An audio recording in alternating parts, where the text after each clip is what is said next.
A classmate named Catherine, who had always looked down on me for some reason, once said, "Oh, he looks as dumb as you. I guess kids who drop out of middle school are also stupid." She was a Harvard graduate and good-looking but had a terrible personality. After looking at my son Ryan's face, she made this hurtful comment. I could tolerate being mocked myself, but it pained me when she insulted my son. Despite my usual patience, I raised my voice and said, "His education level doesn't matter. Just because you went to Harvard doesn't give you the right to speak to my son like that." Ryan then spoke in a cold voice, "Dad, this woman, it's Mrs. Smith, right? Should we fire her?" Although Ryan looked like an ordinary 10-year-old, he was far from ordinary. Catherine would soon realize this. My name is John, and back in the 8th grade, I was a very average student. I was part of the soccer team, sometimes on the bench and sometimes playing. Unlike the noticeable guys, I didn't have a girlfriend. I was just an utterly average 8th grader. I had one strength and one weakness. My strength was math. For some reason, math just clicked for me. I could solve problems without much struggle, even the advanced ones. I was the only one in my grade who could solve some tough problems, and I had held the top rank in math since admission. I especially loved binary numbers. It felt like a fun game to count in a system other than base 10. My weakness, or rather the person I couldn't stand, was a beautiful classmate named Catherine Smith. We used to play together in early elementary school and even visited each other's houses. But around our school trip in elementary school, she suddenly became distant and only spoke ill of me. "John, don't slack off during cleaning. Come on, take out the trash," she'd say, tossing the trash can at me. It wasn't just me slacking off, but Catherine would always target me. "John, don't just stand there. Put out the flame, you're so useless." During our science experiments, anyone could turn off the burner, but Catherine would always complain to me. She'd even say things like, "I can't touch that alcohol lamp now that John has touched it," as if I was something dirty. I wanted to retort, but Catherine was bold, beautiful, and one of the top-ranking girls in our class. I could never talk back and just took her remarks. I always thought that one day I'd prove her wrong, but the only thing I had over Catherine was math. However, she was decent at math and was top of the class in overall grades. Throughout middle school, Catherine kept targeting me, and as fate would have it, we ended up going to the same high school. So my high school life started with the same strength and weakness. Then, during my sophomore year of high school, my life took a 180-degree turn. My father, who was the backbone of our family, passed away. He loved fishing in rivers, and one morning while going fishing, he drove the wrong way on a mountain road and plunged off a cliff, taking his car with him. He never came back. Our family, which had been living a modest and peaceful life, was shattered. I can never forget my mother's face when she received the call from the local police. I'll never forget the pale face of my father when we rushed to the hospital. After my father passed away, my mother, who had always been a stay-at-home mom, decided to work as a temp. But she couldn't keep a job for long because the sudden loss of my father often made her ill. Just when I thought she'd been working for a while, she'd end up bedridden. She'd get better and start working again. Within about 3 months, my mom fell ill again. I couldn't bear to see her go through that anymore. I decided to give up on college and even drop out of high school to start working right away. I wanted to make sure my mom could go back to being a stay-at-home mom. I made up my mind the 3rd time she fell ill. When I decided to quit high school, Catherine, who always criticized me, confronted me. "What are you thinking? Are you out of your mind? Without a high school diploma, you won't stand a chance in society. You have just 1 more year of high school. Don't quit now. Only a fool would drop out." Despite her strong disapproval, there was no changing my mind. I handed in my resignation that week and left high school by the weekend. After quitting, I first took a part-time job at a local convenience store. Since my high school didn't allow part-time jobs, every day was a new experience for me. It was tiring, but I had committed to supporting our livelihood, and there was no turning back. As I got used to the convenience store job, I began to work part-time at a British pub in the evenings. My mother would cry when she saw the occasional burns I came home with, worried about my erratic lifestyle. Still, not everything about the job was tough. As I continued with my part-time jobs, a new chapter began in my life. There was a woman named Kate who worked as a server at the pub. Kate attended a renowned state university nearby, studying robotics. Kate and I started chatting a little more during the hours when there were fewer customers. It turns out robotics involves a lot of math, and I found the college lectures Kate shared with me really interesting. Gradually, I became interested in robotics. Whenever I wasn't scheduled at the convenience store during the weekday, I'd go to the university with Kate and secretly attend lectures. The classes were challenging with many unfamiliar theories, but I'd borrow Kate's student ID to study in the library afterward. Sometimes I wondered if I'd be attending that university if it weren't for my father's accident, but I found fulfillment in my busy workdays.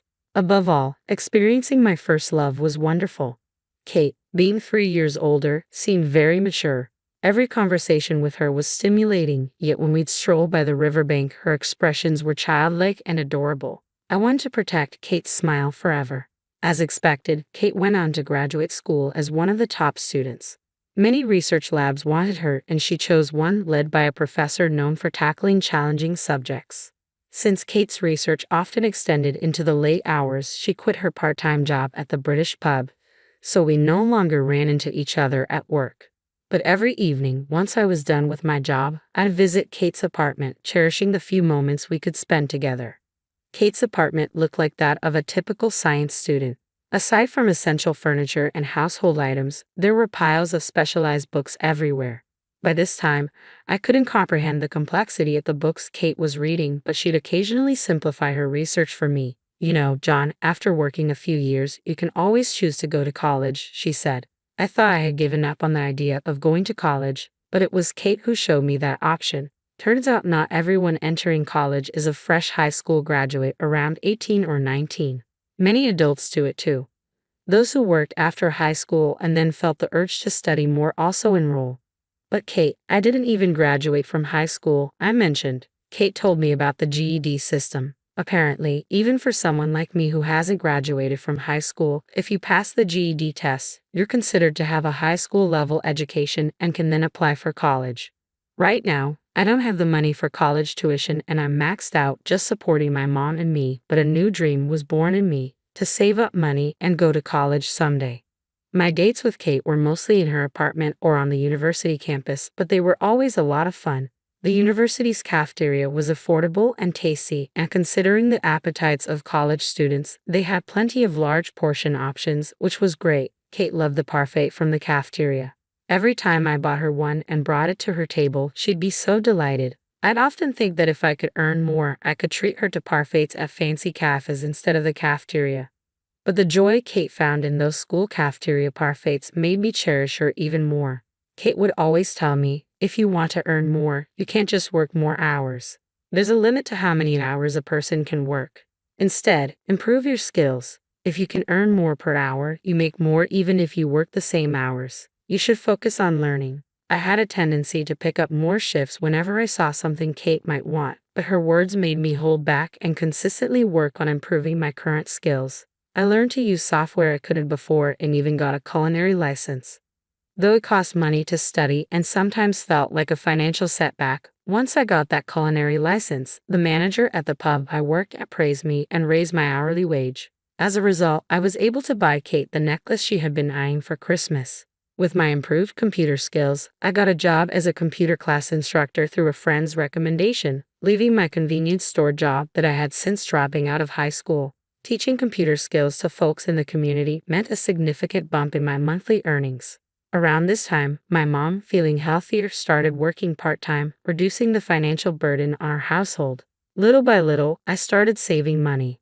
With savings in hand, I began to think about marrying Kate, and when Kate graduated from grad school in the spring, we joyfully tied the knot. Our life together, as she started her job as a researcher after her postgraduate studies, was incredibly happy. We rented a small place, and whichever of us got home first would make dinner, and we'd eat together every evening. Even the moments just lying together, I felt so happy being aware of Kate's presence beside me. I continued to juggle my jobs as a computer instructor and a part-timer in the pub's kitchen. One day, the manager approached me, saying he wanted me to run the kitchen for a newly opening pub. It seemed I was the only part-timer with a culinary license, so my hourly wage increased a bit.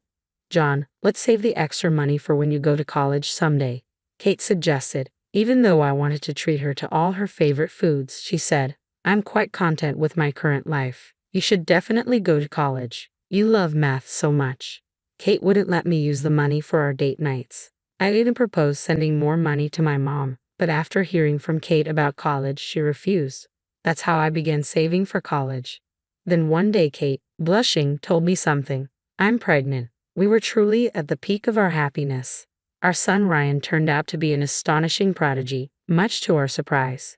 Kate and I were both good at math, so we expected him to like it to some extent, but he exceeded our expectations. In no time, he could count from 1 to 100 and started solving quadratic equations even before kindergarten. He quickly became fond of binary, my favorite, and could convert decimals to binary instantly. Kate continued her work part-time, and after finishing her research at the lab and picking up Ryan from daycare, she'd chat with him about math and ways he could understand it.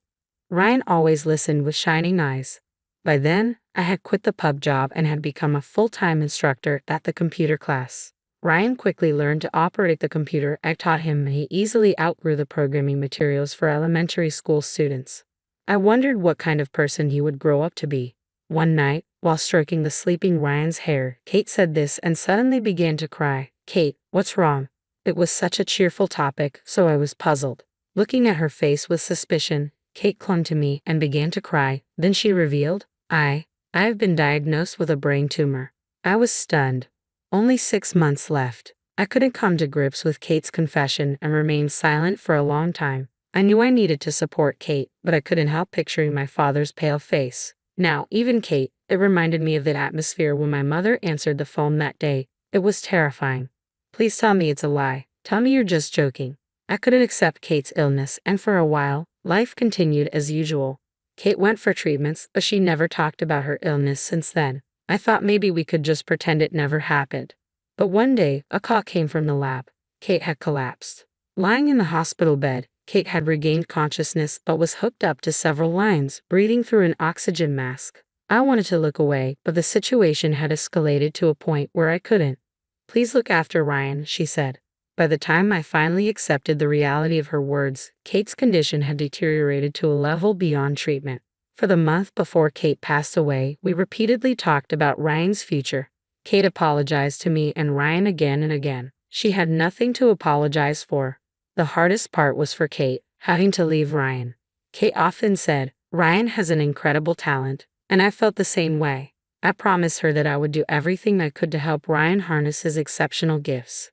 Kate often took Ryan to the lab, where everyone adored him. She asked me to keep taking him there even after she was gone. With the help of everyone in the lab, I promised to provide the best education possible. At dawn, 6-year-old Ryan held back tears and said, "Mom, Dad, and I will do our best." Don't worry, Kate was called to heaven at the young age of 33. Having lost a loved one twice, I couldn't afford to break down. I had to protect my son Ryan. From that day, we started a new life focusing on nurturing Ryan's talents. Time passed, and as Ryan's 10th birthday approached, we went to celebrate at a famous upscale restaurant known for its traditional dishes. After enjoying our meal, we were satisfied and just stepping out of the entrance when I noticed a familiar face. It was Catherine, an old acquaintance from elementary to high school. She was there dining with her boyfriend. Upon seeing us, the corner of her mouth twisted into a smirk. "Dining in such a fancy restaurant even though you dropped out of middle school. Out of your league, don't you think?" Middle school dropout or not, what's that got to do with anything? I didn't want to provoke Catherine, especially with Ryan around. I tried to leave quickly, but she kept on throwing jabs. "You probably can't even educate your child properly with your dropout status, can you?" I had promised Kate to prioritize Ryan's education, so this really got under my skin. Still, I tried to ignore her and started to leave with Ryan. "Look at him. He's got that clueless look, just like a dropout's child. His stupidity runs in the dropout family," Catherine pushed further. Although I could handle insults thrown at me when she insulted Ryan, I lost it and snapped back. "My educational background has nothing to do with this. Just because you went to Harvard doesn't give you the right to talk that way about my son." "Oh, come on. Is it because you didn't even finish high school?" Catherine continued to mock. Ryan suddenly said in a cold voice, "Dad, this woman, it's Miss Smith, right? Should we fire her?" "What are you talking about, Ryan?" I tried to reprimand him, but Ryan continued. "She's a business associate of my company. She might not know me, but I've seen her. She's from the security firm we've outsourced to, so at the very least I can have her removed from the current project, right, Miss Smith? Ryan, there's no need to retaliate, no matter how much one is mocked, I said, trying to silence Ryan's harsh words. What? How can a kid like this be associated with my company? There's no way you can fire me. Talking your dreams. Clearly shaken by being addressed by Ryan, Catherine snapped back and disappeared into the restaurant with her partner. Ryan, you shouldn't talk about firing someone like that, I advised him, but Ryan still looked discontent. Ryan can be a bit sharp at times. Well, being acknowledged as a member in Kate's lab researching robotics as an elementary schooler and even doing system development, I can see why he might have become a bit assertive and outspoken. But kindness and relationships are the foundation for all. Just because he's a child doesn't excuse everything he says. Especially since he's working with adults on system development, he needs to be careful with his words. Ryan developed a digital photo album app that became a massive hit. With the profits, we set up a company to develop the next app. On paper, I was listed as the CEO, but in reality, Ryan was the one pulling most of the strings. The security aspect of that album app was outsourced, and Catherine worked for the outsourced company. When I reprimanded him for speaking rudely to an outsourcer, Ryan pouted for a while, but when I said, "Mom will cry," he calmed down and muttered, "Sorry." A few days after the incident at the upscale restaurant, a data breach occurred at Catherine's company. Fortunately, the information leaked wasn't directly related to Ryan's app, but we found ourselves dragged into the whole mess. You did it, didn't you? Holding a grudge about that incident before, Catherine accused Ryan of being the culprit. Ryan was, of course, outraged. Feeling indignant, he was determined to find the real perpetrator. Fortunately, the method of the leak wasn't too complicated. It seemed like he'd just have to decrypt some codes and trace back a few IP addresses. With the help of everyone in the lab, when they decrypted the code and tracked the address, it surprisingly led to the computer of Tom, the boyfriend who had accompanied her to that upscale restaurant. When Catherine confronted him, Tom readily admitted that he had someone else do it for him. I was just jealous of how capable Catherine seemed able to do anything, Tom confessed. Catherine had a flashback at those words, remembering a time in the past when she felt inferior to her first love in math and acted mean out of frustration. Catherine had intended to confess her real feelings and apologize for her past behavior when they graduated high school, but he dropped out, and she never got the chance. Even though she was the one at fault, she harbored resentment and said hurtful things when they met again. Catherine came to my house to apologize and shared her story. I was utterly shocked to see the proud Catherine almost bowing her head to the ground in remorse. Her confession that she once had feelings for me was even more startling. It made me realize anew how emotions can become so tangled that they're hard to control. Ryan didn't say much, but he seemed to sense something in Catherine's sincere apology and her vow to help Tom get back on the right track. Kate, Ryan just turned 10 today. We're visiting your grave. Ryan's photo app is still selling really well. The new features are loved by the customers, and the add-ons are selling. I reported in front of Kate's grave, but I did something wrong, Ryan admitted on his own. Some people I work with spoke ill of me, and I retaliated spitefully. Even though I was the stronger one, I ended up bullying the weaker person. Had he truly realized his mistake? As a parent, I felt relieved to see Ryan reflecting on his actions. From now on, I'll be kinder to others. Even if someone speaks ill of me, I won't retaliate. So, Mom, you can be at peace. Kate, Ryan has grown so much, both in heart and body. He's truly maturing. And I have something else I want to share. Kate, I've decided to go to college next year. I plan to study engineering and work seriously on system development alongside Ryan and the others. It would be really reassuring if you joined the development team, Ryan exclaimed with enthusiasm. I used to only be involved in company management, but honestly, I've always wanted to be part of the development, not just for bug checks, but to be deeply involved. I thought going to college would be the best way to achieve that. When I grow up, I'll go to college too. I want to attend the same one Mom did. You already visit college research labs, don't you, Ryan? But you should definitely go to college, maybe even grad school. Yeah, and in the future, I want to be a researcher like Mom. I'll leave the company to you, Dad, Ryan said with a mischievous grin. Kate, he's growing up so strong and capable. It seems like it'll be a long time before I come to see you, but by then, I'll have plenty of stories to share. So please wait for me there, I whispered to Kate in my heart. John Ryan, I will always be watching over you. It felt like I heard Kate's voice carried by the wind. All right, Ryan, let's grab some ice cream from the campus cafeteria on our way home. Yay! Ryan cheered. We started walking hand in hand on our way home, the scent of spring beginning to mingle with the air.